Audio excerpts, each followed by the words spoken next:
હું સીવી રમણ બોલું છું. નમસ્કાર. હું છું ચંદ્રશેખર વેંકટ રમણ. મારો જન્મ 7 નવેમ્બર 1888માં ભારતની પવિત્ર ધરતી પર થયો હતો. મને બાળપણથી જ એક પ્રશ્ન સતાવતો હતો. પ્રકાશ અને અવાજ કેમ વર્તે છે? પ્રકૃતિના રહસ્યો શું છે? એક દિવસ હું સમુદ્ર કિનારે ઊભો હતો. સૂર્યકિરણો પાણી પર પડતા જોઈને મને વિચાર આવ્યો, આ નીલો રંગ કેમ દેખાય છે? આ જ પ્રશ્ને મને મારી સૌથી મોટી શોધ સુધી પહોંચાડ્યો. રામન અસર, રામન ઇફેક્ટ. મેં શોધ્યું કે જ્યારે પ્રકાશ કોઈ પદાર્થમાંથી પસાર થાય છે ત્યારે તેનો થોડો ભાગ રંગ અને તરંગલંબાઈ બદલે છે. આ શોધને આજે દુનિયા રામન ઇફેક્ટ તરીકે ઓળખે છે.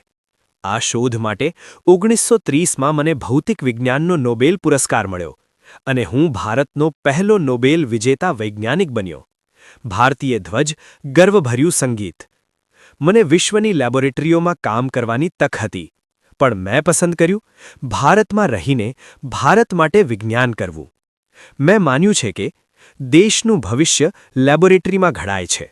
મેં Indian institute of science, IISc, Raman research institute જેવા સંસ્થાઓ સાથે કામ કર્યું. મારું સપનું હતું ભારતીય યુવાનો વૈજ્ઞાનિક બને, વિચાર કરે, પ્રશ્ન પૂછે. મારો અંતિમ સંદેશ: જો તમે વિદ્યાર્થી છો, જો તમારી પાસે પ્રશ્ન છે, તો ડરો નહીં. પ્રકૃતિ તમને જવાબ આપશે જો તમે સાચા મનથી શોધશો. હું હતો, છું અને રહીશ વિજ્ઞાનનો એક વિદ્યાર્થી. ધન્યવાદ. જય હિન્દ.